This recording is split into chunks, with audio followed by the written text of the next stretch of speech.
my question is there benefits other than like the old adage, like, oh, there's no such thing as kind of like a bad trip, because you can learn something from it.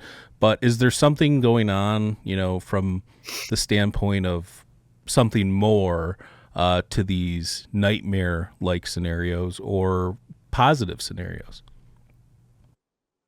Yeah, I mean, this is a question for a therapist, really, or a psychologist.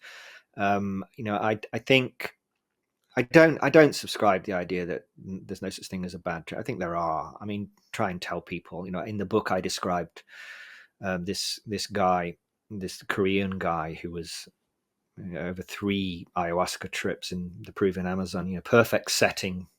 Everything was absolutely perfect, and he was expecting to see Mother Ayahuasca, and he was confronted with these vicious insectoid alien beings who tortured him and captured his soul. And try telling him that that wasn't a bad trip. There may be some. I'm not saying wasn't some deeper message here, and that it wasn't purely malicious. Maybe they were trying to teach him something. Um, um, but he certainly didn't come out of the experience with that.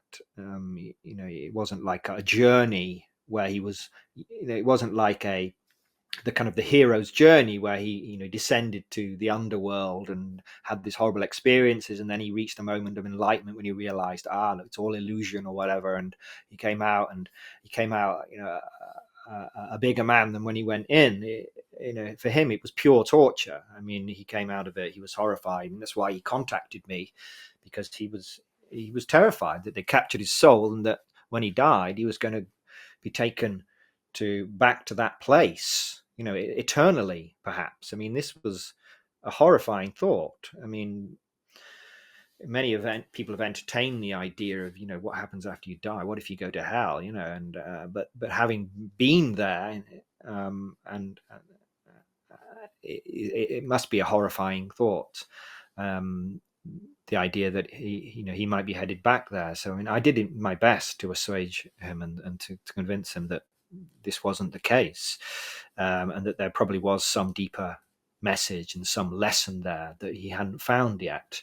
But at the same time, I wasn't going to say, "Oh, you need to get back on the horse, my friend, and go back to the Amazon and drink more ayahuasca," because I might be setting him up for, even worse. So